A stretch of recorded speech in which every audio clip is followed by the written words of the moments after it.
June 6, 1944. A stretch of Norman sand the planners had named Omaha.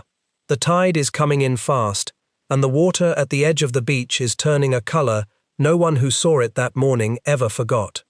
Among the men pinned at the waterline is a private of the 18th Infantry Regiment, 1st Infantry Division. His name is Carlton Barrett. He is 24 years old. He is small, about 5 feet 4 inches tall, the kind of build that in peacetime got a man overlooked. And on the most heavily defended beach in the history of amphibious warfare, he is doing something that seems to defy every instinct a human being has ever had about staying alive.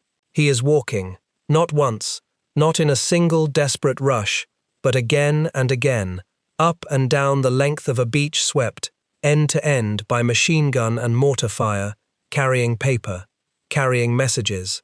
His own Medal of Honor citation would later describe it in 6 plain words. He carried dispatches the length of the fire-swept beach. Think about what that sentence actually means. Around him, men with rifles are dying by the hundreds, cut down the instant they lift their heads to fire. The armed, the trained, the aggressive, the ones doing exactly what an infantry assault is supposed to do, are being killed in rows. And a small man carrying no weapon that matters, whose entire job is to move through that fire rather than shoot back at it, keeps crossing it and keeps living. He wades back into the surf to pull drowning men out of the water. He carries the wounded to a boat. He moves the length of the killing zone with folded paper, and the fire that is annihilating the riflemen does not stop him. Barrett was not unarmed in the sense that he carried nothing at all. Almost no soldier on that beach was. He was unarmed in the sense that mattered. His weapon could not help him do his job, and his job could not be done by shooting. He could not fight his way across that sand. No one could. The men trying to fight their way across it were the ones dying. His survival, and the survival of the messages he carried, depended on something the rifle had nothing to do with. And this is the strange, quiet paradox buried under the noise of the largest invasion ever launched. On a beach that killed armed men with terrible efficiency, one of the people who lived, and one of the reasons other people lived, was a messenger with nothing to fight with. That paradox is not an accident of one lucky man on one famous morning. It runs through the entire Second World War, wherever American soldiers fought, in a pattern so consistent that once you see it, you cannot stop seeing it. The men who crossed fire carrying words, and not weapons, were doing one of the deadliest jobs in the army, and they were doing it precisely because the alternative had failed. To understand why, you have to understand what the messenger was actually for. By 1944, war was supposed to have made him obsolete. The whole point of 20th century military technology was to replace the man on foot with the voice on the wire and the signal in the air. An army that could talk to itself instantly, from the platoon in the hedgerow to the guns miles behind the line, did not need a human being to run through bullets with a scrap of paper. That was the promise. That was the theory. And across 4 years of combat, on beaches and in forests and on hilltops all over the world, that promise kept breaking at the worst possible moment, and when it broke, the oldest and least respected soldier in the army was the only thing left. The message had to get through. It was the first law of military communication, older than radio, older than the telegraph, older than the armies that fought this war. And in the moment the machines failed, the only way to keep that law was a man willing to carry the message himself. To see how often that moment came, you only have to look at how often American units found themselves cut off, surrounded, and suddenly deaf. It happened at Bastogne, in Belgium, in December of 1944, when the 101st Airborne Division was encircled during the Great German Offensive in the Ardennes. The most famous moment of that siege was itself a message. German officers walked into the American lines under a white flag, carrying a written demand for surrender, and the acting American commander, Brigadier General Anthony McAuliffe, sent back a reply of a single word: nuts. It is remembered as defiance, and it was.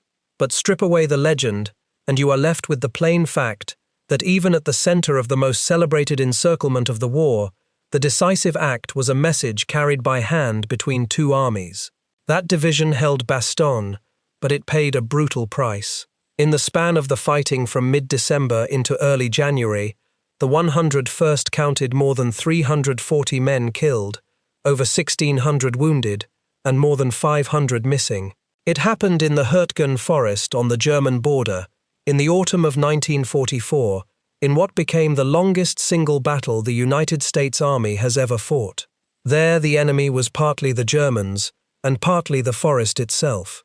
The trees grew so thick and so close that units lost sight of one another within a few yards. It was, in the words of those who studied it afterward, virtually impossible for units to stay in contact with one another, and squads and platoons vanished into the gloom and had to be found again by men sent to look for them. One division that went into that forest, the 28th Infantry Division, came out the other side, so shattered that some of its rifle companies had been reduced to a handful of men, and the division as a whole had taken more than 6,000 casualties in a matter of weeks. When the trees themselves break an army's ability to see and speak to itself, the burden of connection falls, once again, on the man willing to walk between the isolated pieces. And it happened in the mountains of eastern France, in the Vosges, in October of 1944, in one of the most famous rescues of the entire war. A battalion of the 141st Infantry Regiment, a Texas National Guard outfit, was surrounded by German forces on a wooded ridge and cut off from help. The men sent to break through to them were the Japanese-American soldiers of the 100th Battalion and the 442nd Regimental Combat Team, men whose own families were, in many cases, held in internment camps back home. They fought through days of savage close combat to reach the trapped Texans. On October 30, 1944, they broke through and reached the survivors, about 211 men out of an original strength closer to 275. The rescue is traditionally said to have cost the 442nd more than 800 casualties, though some historians now put the number closer to 400, all to bring out those 211 surrounded men. General George Marshall, the Army's Chief of Staff, is remembered as saying of those soldiers, simply, that they were superb. What every one of these episodes has in common is the same terrible arithmetic: a body of men, cut off, the wires severed, the radios failing, and survival hanging on whether contact could be restored. To be cut off was one of the specific terrors of infantry combat, and it was more than a problem of supply. A surrounded unit that could not communicate was an army in miniature that had lost its senses. It could not call for the artillery that was its greatest protector. It could not report what it saw, so the commanders behind it were blind exactly where they most needed to see. It could not coordinate a breakout or guide a rescue toward itself. It could not even be certain that anyone knew it was still alive. Men in that position have described the peculiar loneliness of it, the sense of the whole vast machine of the army going on somewhere beyond the ring of the enemy while they sat inside it, unheard. Restoring communication to such a unit was not a convenience. It was the difference between a formation that could still fight and a group of men simply waiting to be overrun. That is why the job of carrying the connection back to them was worth a man's life, and why men kept giving their lives to do it. So here is the question this account is going to answer. Why, in the most technologically advanced war the world had ever seen, did the survival of entire battalions keep coming down to whether one unarmed man could cross a field on foot? The obvious answers are all wrong. It was not because American commanders were careless with radios, or ignorant of technology, or nostalgic for an older kind of war. The United States Army that fought in 1944 was the most lavishly equipped fighting force on Earth, wired and radio-linked to a degree no other army came close to matching. It was not because the messengers were braver than everyone else, though many of them were extraordinarily brave. And it was not because the enemy was merciful, because the enemy was not. The real answer lies somewhere less romantic and far more interesting. It lies in a hard truth that the United States Army Signal Corps understood better than almost anyone in the world, and had built its entire doctrine around. The truth is this: every way an army has of talking to itself will fail. The wire will be cut, the radio will die, the signal will be swallowed by a hill or a forest or a dead battery. And an army that bets everything on any single one of them will, sooner or later, go deaf at the exact moment it can least afford to. The messenger existed because the machines were not trustworthy, and to see why a man on foot could be more reliable than a radio, you first have to take the radio seriously, because in 1944, it genuinely was a marvel. The American infantry radio of the Second World War was one of the quiet miracles of the entire conflict. For the first time in history, a foot soldier could carry a voice across the battlefield in a box on his own back. The smaller of the two main sets was the handy-talkie, designated the SCR-536. It was a handheld radio, something a single man could operate while walking, weighing only about 5 pounds. A soldier switched it on simply by pulling out the antenna, and switched it off by pushing the antenna back in. It used amplitude modulation, the older radio technology, and it held to a single fixed channel that had to be chosen before battle. Its range was short, often no more than a few hundred yards, and at best about a mile, which meant it was useful for a platoon talking to the company just behind it, and useless for anything farther. It first went into wide combat use in the Allied invasion of North Africa in November of 1942, and by the end of the war, well over 130,000 of them had been produced. Held in the hand, spoken into like a telephone, it looked like something out of the future to men whose fathers had fought the last war with flags and whistles and runners. The larger and more capable set was the SCR-300, the radio that gave the world the word walkie-talkie. This one a man wore on his back like a pack. Loaded with its battery, it weighed a little over 38 pounds. What made it remarkable was not its size but its voice. It used frequency modulation, FM, the same fundamental technology that the American inventor Edwin Armstrong had pioneered, to give radio a clarity that the older amplitude-modulated sets could never match. Frequency modulation shrugged off the crackle and hiss, and the electrical noise of the battlefield, and it meant that a transmission came through clean and sharp, where an older set would have delivered a wash of static. The walkie-talkie ranged across dozens of channels, could reach out several miles under good conditions, and let a company on the move stay in constant spoken contact with the battalion behind it, directing artillery, calling for support, reporting the enemy's position. All of it now traveled at the speed of a human voice instead of the speed of a running man.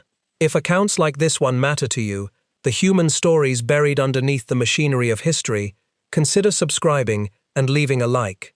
It genuinely helps this kind of careful history reach the people who care about getting it right. Put those two radios together and lay them on top of the American genius for artillery, and you have the nervous system of the most responsive army in the world. Consider what it made possible. An American platoon leader looking at a tree line he could not see into no longer had to send a man forward to find out what was there and report back. A round trip that might take half an hour and cost that man his life. He could lift a handset and speak, and what answered him was not just his own platoon's rifles but, potentially, the massed guns of an entire division. The American army had spent the lean years between the wars perfecting a system in which a single observer, with a single radio, could call for fire and have many separate batteries drop their shells onto one patch of ground at almost the same instant. The radio compressed time. It turned a question that used to take an hour into a question that took minutes, and it turned one man's eyes into the aiming point for dozens of guns. In open, favorable country, this was a devastating advantage, and the American army built its whole way of fighting around the assumption that its soldiers could always talk to one another and to their guns. That reach did not come from nowhere. Through the lean years between the two world wars, when the American army was small and starved of money, the officers of the Field Artillery School at Fort Sill, in Oklahoma, had worked out a way of massing fire that no other army had matched.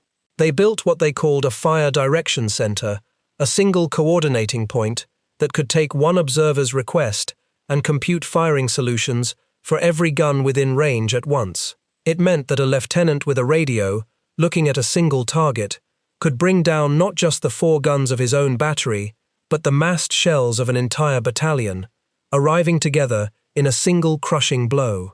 The system was so effective that a single observer became, in a real sense, the most dangerous man on the battlefield, because his voice commanded the weight of dozens of guns. But every bit of that power flowed through the radio on his back. Cut the radio, and the most dangerous man on the battlefield became one more soldier with a pistol. The genius of American artillery and the fragility of American communication were the same fact seen from two sides. The guns were only ever as deadly as the voice that aimed them. And that assumption, that beautiful, powerful, war-winning assumption, was a trap. Because the radio, for all its brilliance, was fragile in ways that mattered most exactly when everything else was going wrong. The clean FM voice of the walkie-talkie depended on line of sight. Its signal traveled in something close to a straight line, which meant a ridge, a thick belt of forest, a deep sunken lane, or a stone town could simply block it. Put a hill between two radios and they might as well have been on different continents. The set was only as alive as its battery, and the batteries did not last.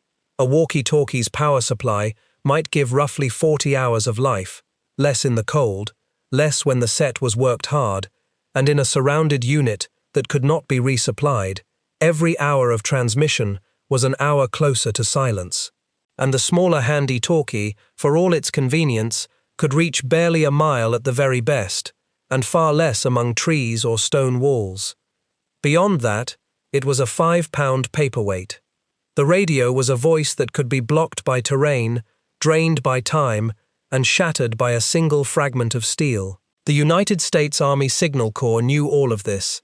Its own official history would later admit, with unusual honesty, that when the war came, the Corps was, in its own words, the least prepared of all the Army's technical services for the sheer scale of what was about to be demanded of it. Demand for communication outran everything the peacetime planners had imagined, and out of that hard knowledge came a doctrine that would save thousands of lives. A doctrine built not on faith in the machine, but on suspicion of it. The principle was redundancy. Never rely on one channel. Lay telephone wire and set up radio and post-visual signals, and, always, keep messengers ready. Build every link in triplicate, because the battlefield will take at least 2 of the 3 away from you, and you cannot know in advance which 2. The wire was the backbone. Field telephone line offered something radio never could. It was clear, it was secure, and an enemy listening on the airwaves could not overhear it, because there was nothing on the air to overhear. Signal Corps soldiers strung thousands of miles of it, unspooling copper across fields and along hedgerows and through shattered towns, often under fire, so that command posts could speak to one another with the certainty of a telephone call. Switchboards tied the network together, and a whole craft grew up around keeping the lines alive. But wire had one catastrophic weakness. It was a physical thing, lying on the physical ground, and the ground in 1944 was being torn apart. Artillery cut it. Mortars cut it. Tank tracks ground it into the mud. A single shell could sever a battalion's voice in an instant, and then a soldier called a wireman had to go out along the line, under that same fire, and find the break and splice it back together. He had to walk or crawl the wire, sometimes for hundreds of yards, through exactly the bombardment that had cut it in the first place, feeling for the severed ends. It was among the deadliest routine jobs in the army, and it had to be done over and over, because the wire kept being cut over and over. Wire and radio were not the only backups the Signal Corps kept. At the message center of a headquarters, clerks logged every message in and out, and men stood ready to carry by hand whatever the machines could not. And beyond even the runner, there was a still older method that the modern army had not been too proud to keep. The Signal Corps maintained a pigeon service. Thousands of trained birds that could carry a folded message, clipped to a leg, back to their home loft across country, that no wire reached and no radio could penetrate. A pigeon could not be jammed and did not need a battery, and when a patrol went out under orders of strict radio silence, a bird in a box might be the only way to send word home. It was 1944, the age of radar and the 4-engine bomber, and one of the United States Army's communication tools still had feathers. That was not backwardness. It was the same hard wisdom that kept the runner alive. Never trust a single channel. Keep a way to send a message that does not depend on electricity, or on wire, or on anything the enemy can switch off. The pigeon and the runner were cousins, the two oldest links in the chain, kept on the books precisely because the newest links were the ones most likely to fail. The scale of all this was staggering, and it is easy to forget how quickly it had been built. The Signal Corps had entered the 1930s as a small and underfunded branch of the army, and by the height of the war, it had grown into a vast enterprise of hundreds of thousands of soldiers, laying field wire by the tens of thousands of miles, running switchboards and radio nets and message centers across every theater where American troops fought. It was, in effect, the sense organs and the nervous system of the entire army, assembled almost from nothing under the pressure of the war itself. But no matter how large it grew, the same truth held at the far end of every wire and every radio net. Sooner or later, the signal reached a place where the wire stopped, or the radio would not carry, or the enemy fire was too heavy for either to survive, and at that place, the whole immense apparatus came down to a single human being deciding whether to cross. Everything the Signal Corps built pointed, in the end, at the man on foot who finished the journey when the machines could not. So picture the situation that doctrine was built to survive, the moment when the whole elegant system comes apart at once. A unit is cut off. The wire to the rear has been shot through in a dozen places. The radio batteries are dying, and there is no way to bring up fresh ones. The one hill between the unit and its guns is blocking what signal the fading radios can still produce. The enemy is closing in. Every electronic voice the army spent a fortune to provide has gone silent, one after another, exactly as the Signal Corps warned it might. And in that silence, there is only one link left: a man.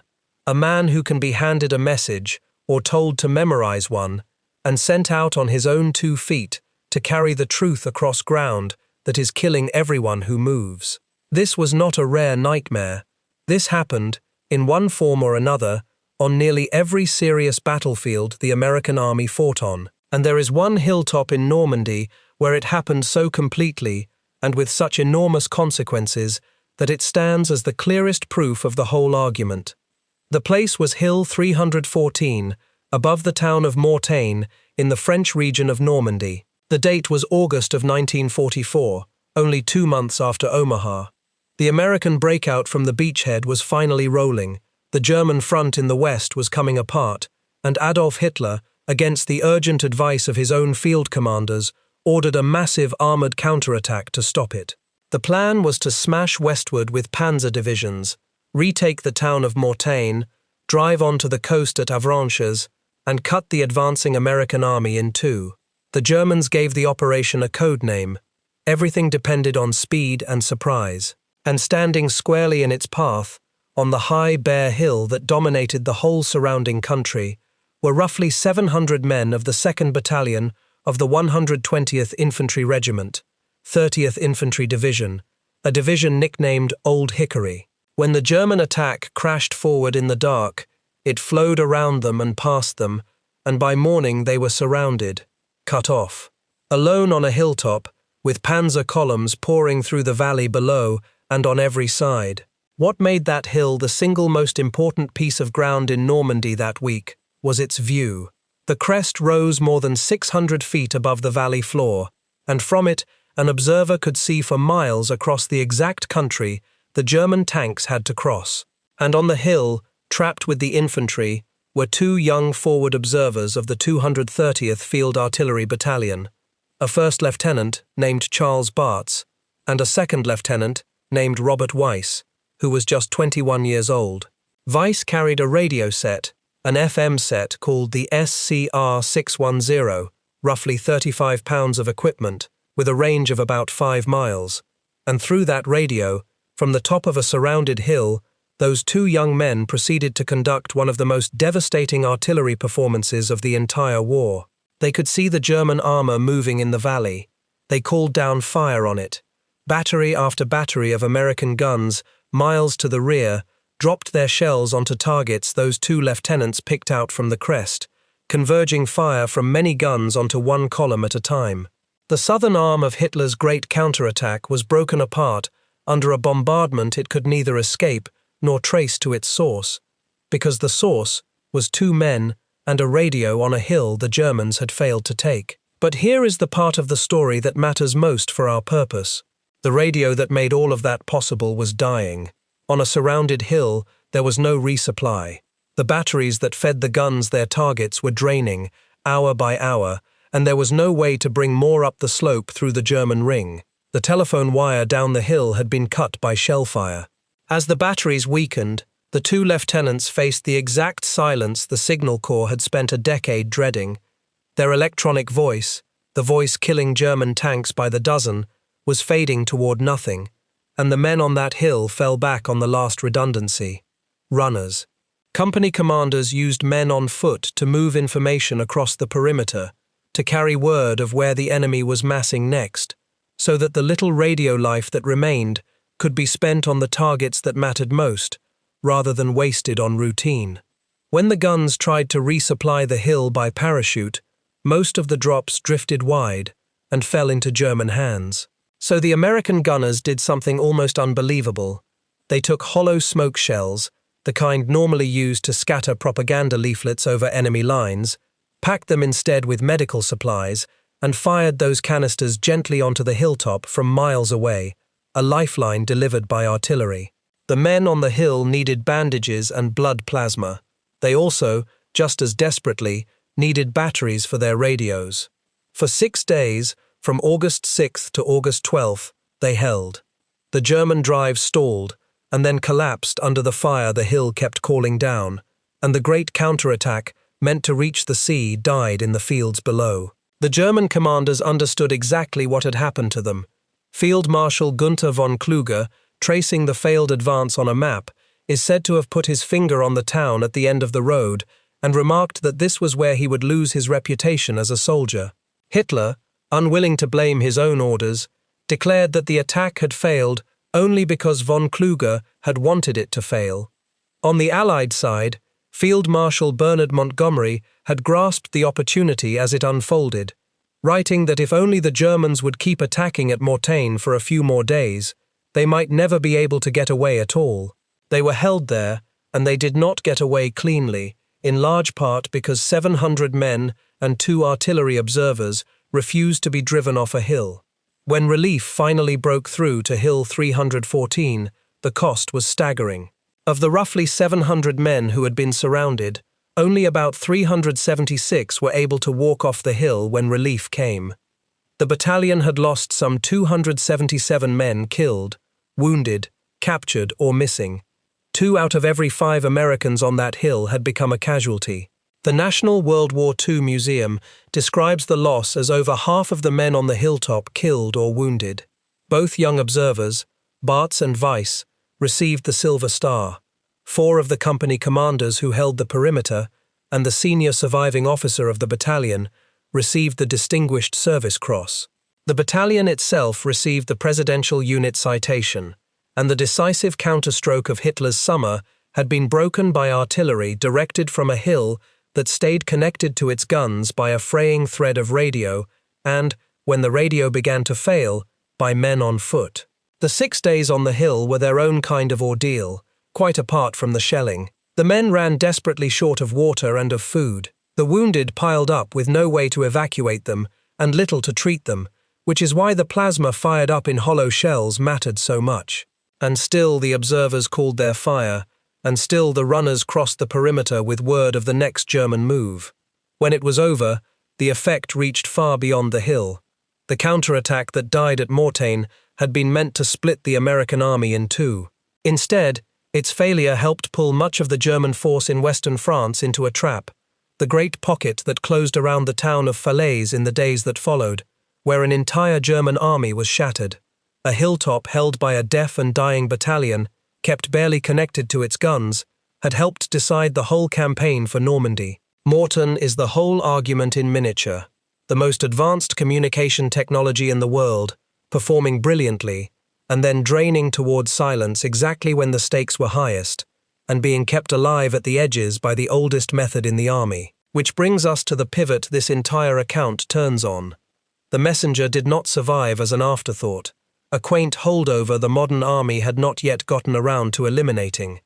He survived because he could do the one thing no radio and no wire could do. He could not be jammed. He could not run out of battery. He could not be blocked by a hill or drowned out by static. He could choose his own path, hit the dirt when the shells came, wait out a burst, crawl the last 100 yards, and if the paper he carried was destroyed, he could still deliver the message out of his own memory. He was the one channel in the entire system that could think. The radio was faster when it worked.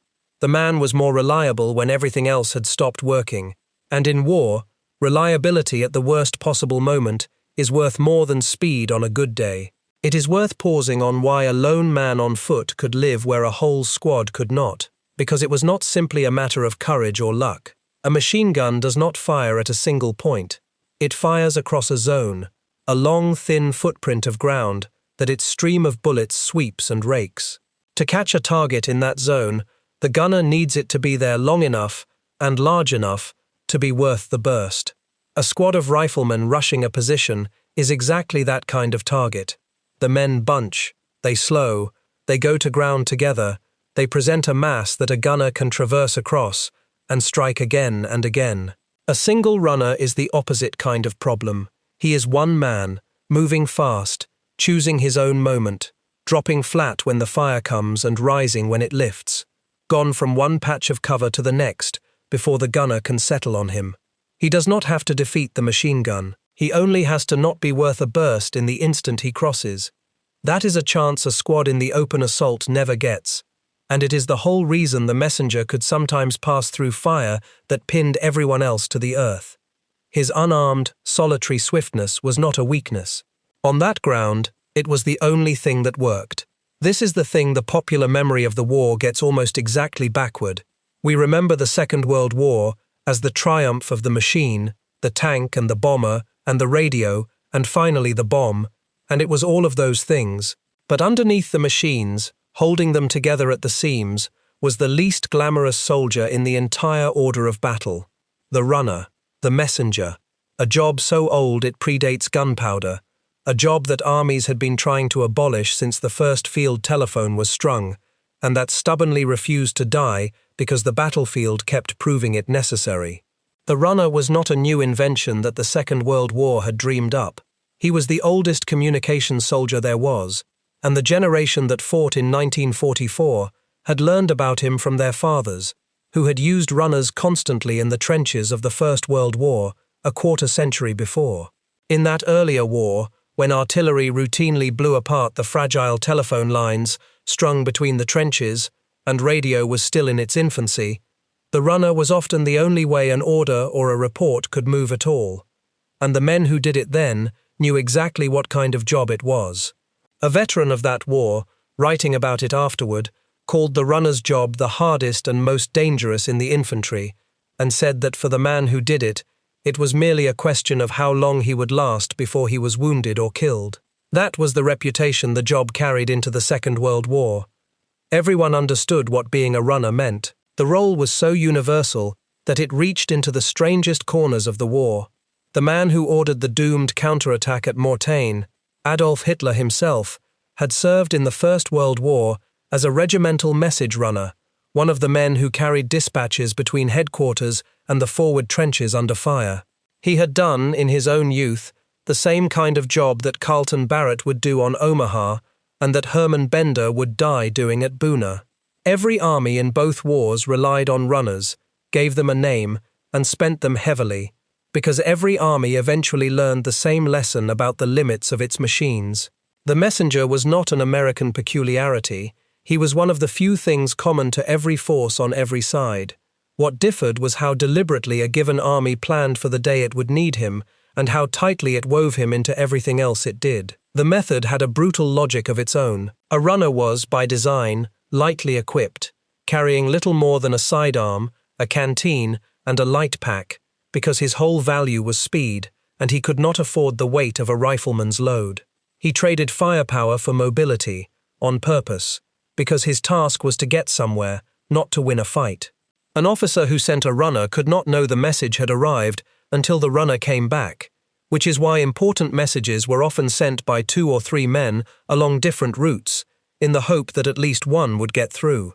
And a careful runner memorized his message before he left, word for word, so that if the paper was lost or soaked or torn away, the words would still arrive inside his head. He was a redundant system all by himself, the message written down and the message remembered. One man carrying 2 copies of the same truth across ground that was trying to kill him. And the runner was not some improvised volunteer grabbed at random when things fell apart. He was built into the very structure of the army. Every headquarters, from the platoon up through the company and the battalion, had men assigned to it as runners and messengers, a recognized duty with a recognized place in the organization. When an officer needed word carried, and the wire was dead and the radio was silent, he did not have to wonder who would go. There were men whose job it already was. The army had looked clearly at the battlefield, understood that its finest electronics would routinely fail, and answered that certainty by writing the foot messenger permanently into its table of organization. The most modern army in the world kept, at its very heart, a role as old as war itself, and it kept it on purpose. To see what that job actually cost, and what it actually looked like, we have to leave the wide view and return to individual men, because the truth of this work lived in individual bodies moving across individual fields. Nowhere was that certainty proven faster than on Omaha Beach itself. The plan for the landing had assumed a web of radios tying the assault together, the infantry to the tanks, the beach to the ships, the forward troops to the naval guns waiting offshore to blast the German strongpoints apart. Within the first hour, much of that web was simply gone. Radios were swamped as men waded through water over their heads. Sets were clogged with sand and salt, dropped by men who were hit or smashed by fire before they ever reached dry ground. Whole units that were supposed to speak to the fleet found themselves unable to raise anyone at all. For long stretches of that morning, the ships offshore did not truly know what was happening on the sand in front of them, and the men on the sand could not tell them. Into that silence the burden fell exactly where the doctrine had always said it would, onto human beings. Onto men like John Pinder, going back into the surf again and again to drag working radios out of the water so the beach would have a voice at all. Onto men like Carlton Barrett, carrying by hand the messages that the drowned and shattered radios could no longer carry. The communications collapse on Omaha was not so much a failure of American planning as a violent confirmation of the very thing that planning had feared. And the answer to it, in those first hours, was the oldest answer there is. Return, first, to Carlton Barrett on the beach. What the citation compresses into a single line was, in reality, hours of a small man doing the arithmetic of survival, over and over. Barrett had been born in 1919 in the town of Fulton, in the state of New York, and had joined the army in 1940, well before his country was in the war. On June 6, 1944, he came ashore near the village of Saint-Laurent-sur-Mer as part of a beach party, one of the men whose job was to guide and mark and keep things moving on the sand. He waded in through water so deep it reached his neck, under fire from bluffs the Germans had spent years fortifying. To carry a dispatch the length of that beach was to solve, again and again, a problem that had no good solution. The beach was raked from end to end by machine guns, whose gunners needed only to swing a few degrees to sweep the whole strand.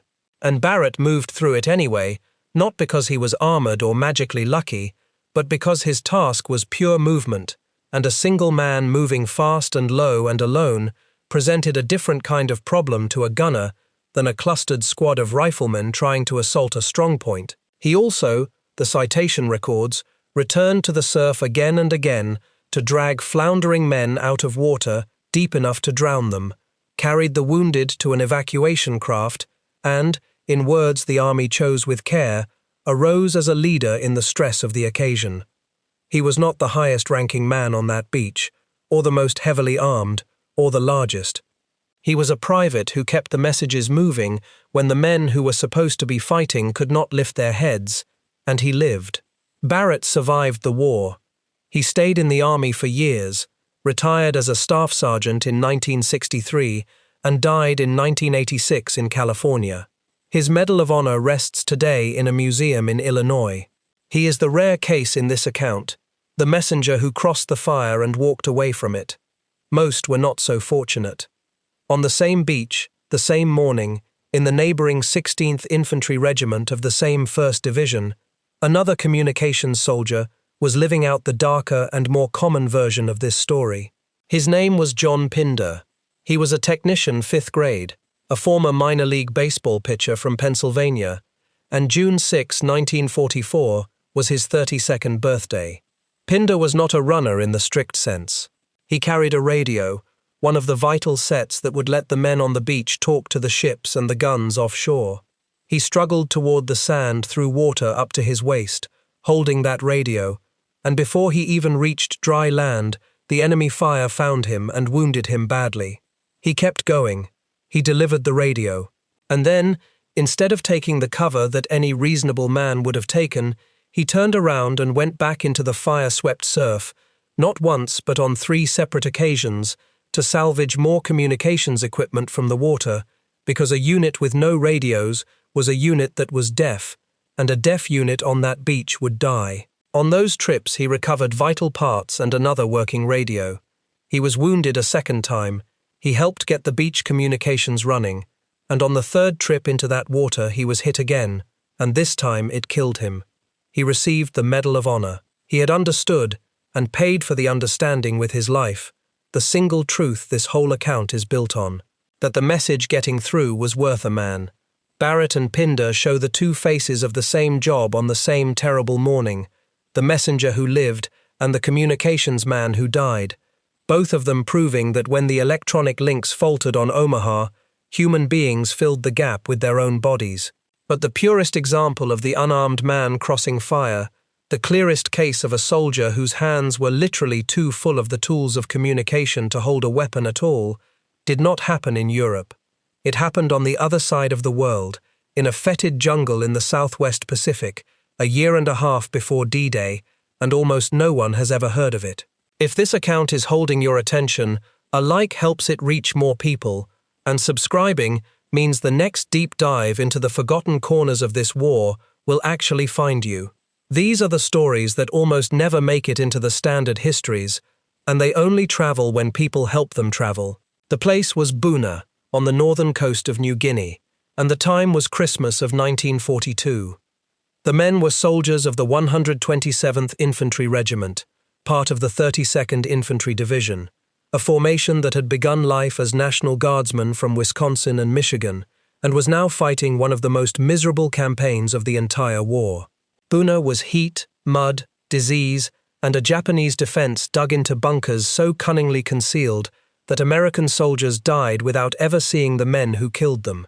Malaria and fever thinned the ranks nearly as fast as bullets did, and in the middle of that fighting, on Christmas Day, a rifle company was cut off from its battalion, its telephone line to the rear shot away, the unit isolated and unable to coordinate with anyone.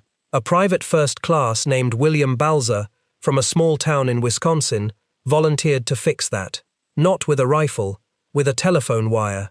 The plan was as simple and as suicidal as anything in this war. He would carry a communication line forward, across open ground under heavy Japanese fire, and physically connect the isolated company back to its battalion, restoring the voice that the enemy had severed.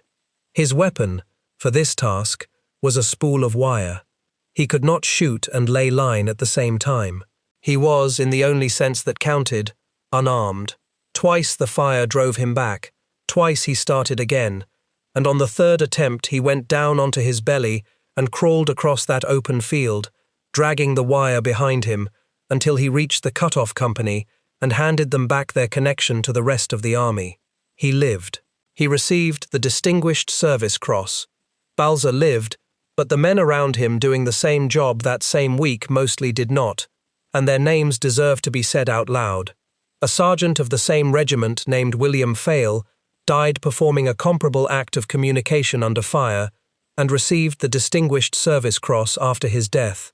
Another soldier of the regiment, a private named Gordon Eoff, earned the same decoration for his own effort to keep the units linked. And a week later, on the last day of 1942, a private first class named Herman Bender, from Fond du Lac, Wisconsin, 21 years old, was ordered to establish contact between two American forces that had lost touch with each other. To do it, he had to cross about 200 yards of open ground, in full view of the enemy, with no way to fight and no cover to hide behind. He crossed it. He reached the other force and got the information that was needed. And then, already mortally wounded, he turned around and dragged himself back across that same 200 yards of killing ground, refusing to die until he had delivered his report. He made it back. He gave his report. Then he was gone. He too received the Distinguished Service Cross, and he was 21 years old. Look at what these men have in common, because it is the shape of the whole pattern. Each of them was handed a task that could only be accomplished by crossing fire on foot. Each of them was, for the duration of that task, effectively without a weapon, because their hands and their attention were consumed by the work of restoring communication. Each of them faced fire that was killing armed men freely, and in each case, the survival or the coordination of an entire body of troops depended not on firepower, but on whether one man could get across a patch of open ground. Balsa got across and lived. Bender got the connection made and died of it. Farley died the day after Christmas doing the same thing. The message got through. The men who carried it did not always come back. Now stand back and look at the whole picture, because a genuine verdict is possible here, and it is more interesting than simple heroism. There were, in effect, two competing theories of how an army should keep itself connected in battle, and the Second World War tested both of them to destruction. The first theory was the theory of the machine.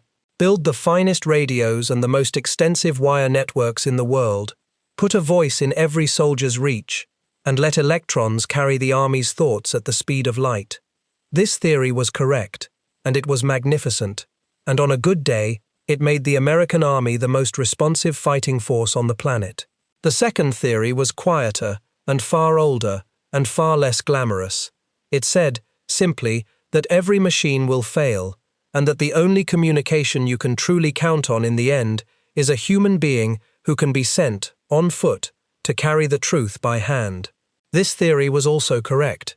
The genius of American communications doctrine, and the thing that set it apart, was that it refused to choose between them.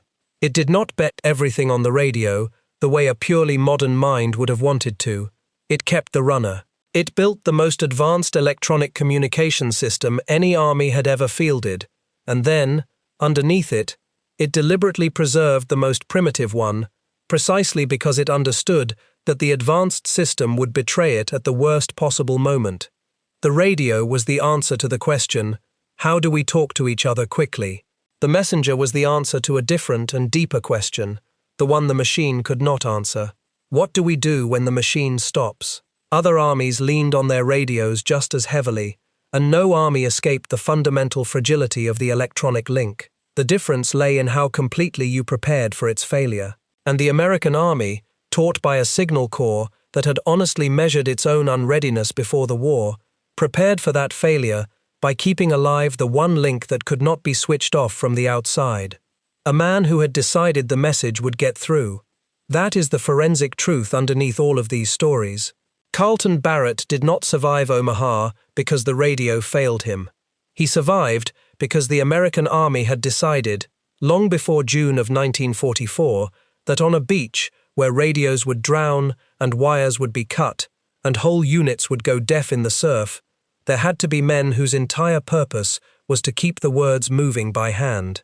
Robert Weiss held Hill 314 with a radio until the batteries began to die, and then the hill was held at the edges by runners, because the doctrine had planned for the batteries to die. William Balsa crawled across an open field with a spool of wire, because the theory of the machine had a hole in it exactly the shape of a cut telephone line, and the only thing that could fill that hole was a human being willing to become the connection himself.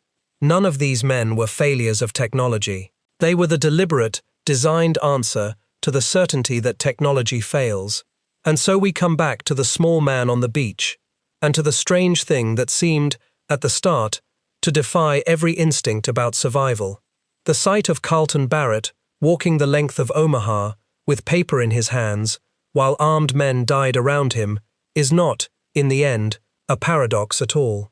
It is the visible surface of a decision the army had made years before, a decision that the message getting through was worth building a whole redundant human channel to protect, down to the level of a single private who could be sent into the fire carrying nothing but words. He carried no weapon that could save him. That was never the point. His value was not in what he could destroy, but in what he could connect. And connection, on a battlefield where every wire and every radio was under sentence of death, was the thing that kept whole units alive. The machines of that war have all been retired now, the handy-talkie and the walkie-talkie sitting silent behind museum glass, curiosities from a vanished age. The men who carried them, and the men who carried paper when the machines went silent, have almost all followed. But the truth they proved on that sand and on that hill and in that jungle did not retire with them. An army, like any living thing, is only as alive as its ability to feel itself, to send a signal from one part of the body to another and know that it arrived. Build that ability out of wire and it can be cut. Build it out of radio waves and it can be blocked or silenced or drained. Build it, in the end, out of a human being who has decided to cross the fire, and it becomes something that can be killed but never quite switched off. Carlton Barrett walked the length of the deadliest beach in history carrying words, and he lived, and the words lived with him. That was not luck. That was the last and oldest link in the chain, doing the one thing it had been kept alive to do. The message got through, because a man carried it. In the end, that is what a messenger was. Not a soldier who had failed to find a better weapon, but the proof that some things are too important to trust to a machine. If this account gave you something to carry with you, something worth remembering about the men history left in its footnotes, hit the like button and subscribe. It is how these stories reach the people who still care about getting the history right.